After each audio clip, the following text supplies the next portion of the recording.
Don't look down.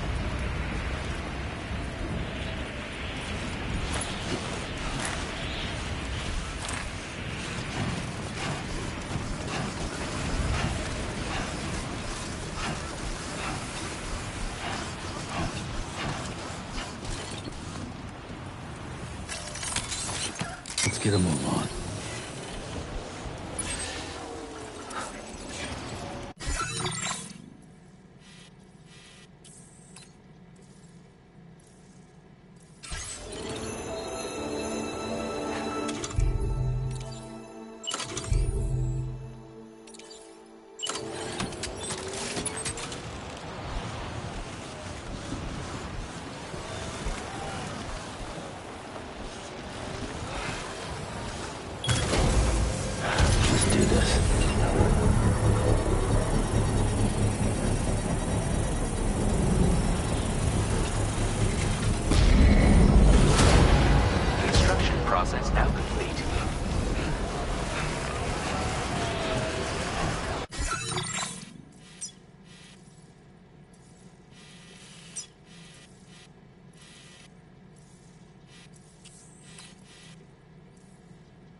Enough already.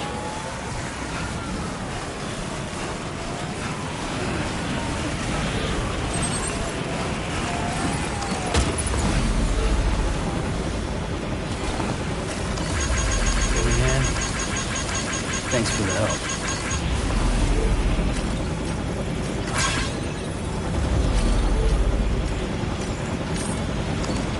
Let's take 5. Sure.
1,000 miles from here.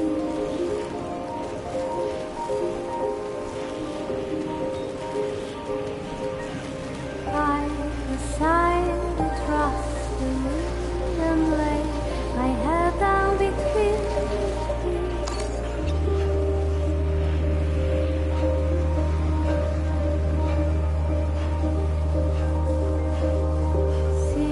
in silent shades like the sun and moon is by my side, the brightest never come and chanted little song alone.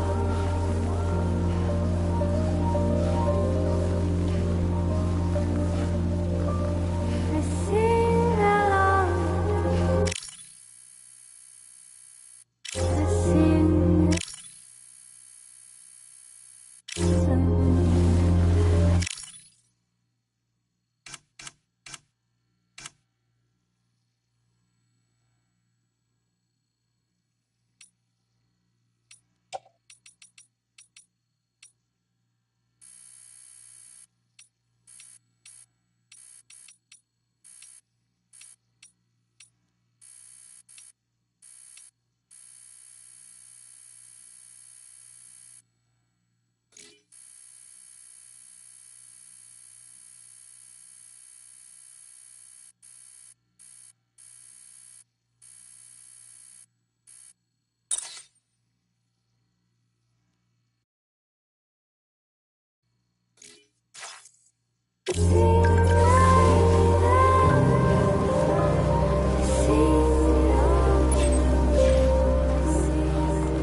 Incredible condition, man. Truly the work of a master porter.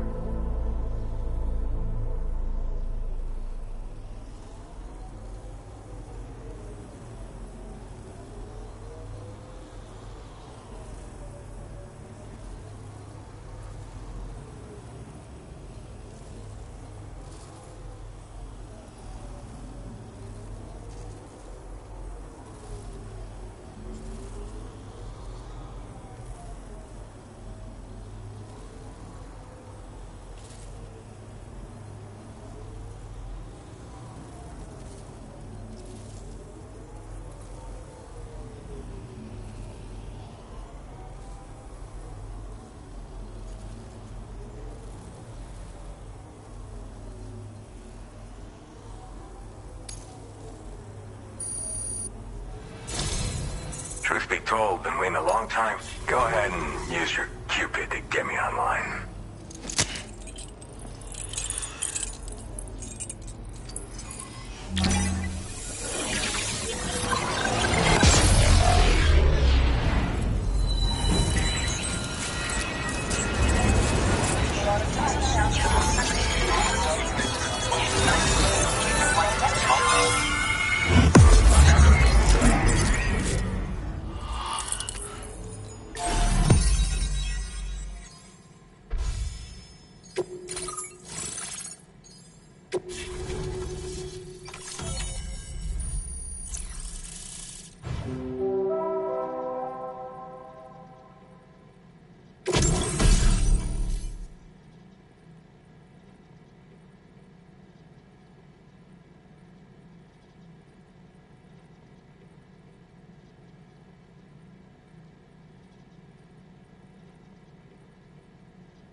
Now displaying your current porter grade.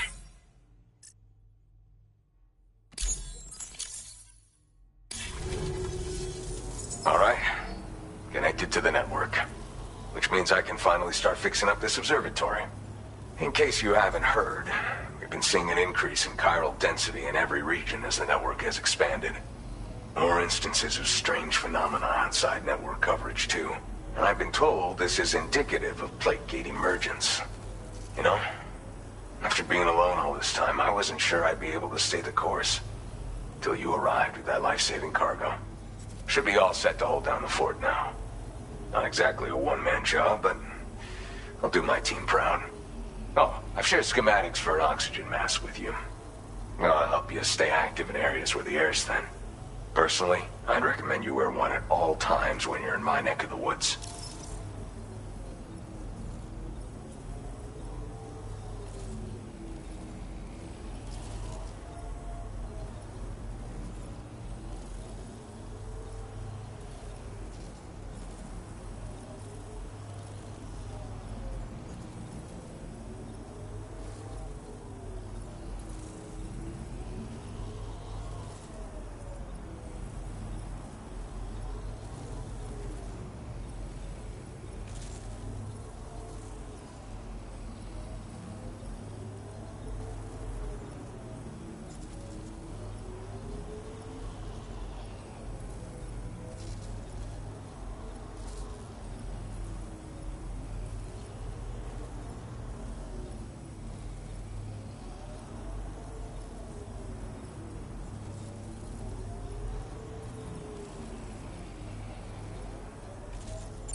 You know, at high altitudes, on mountains, like this one, for example.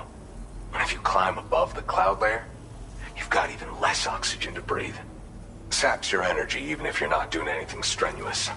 Over time, you'll cover less distance and be at increased risk of slipping and falling. It's a good idea to wear your oxygen mask to help you stay strong and sharp.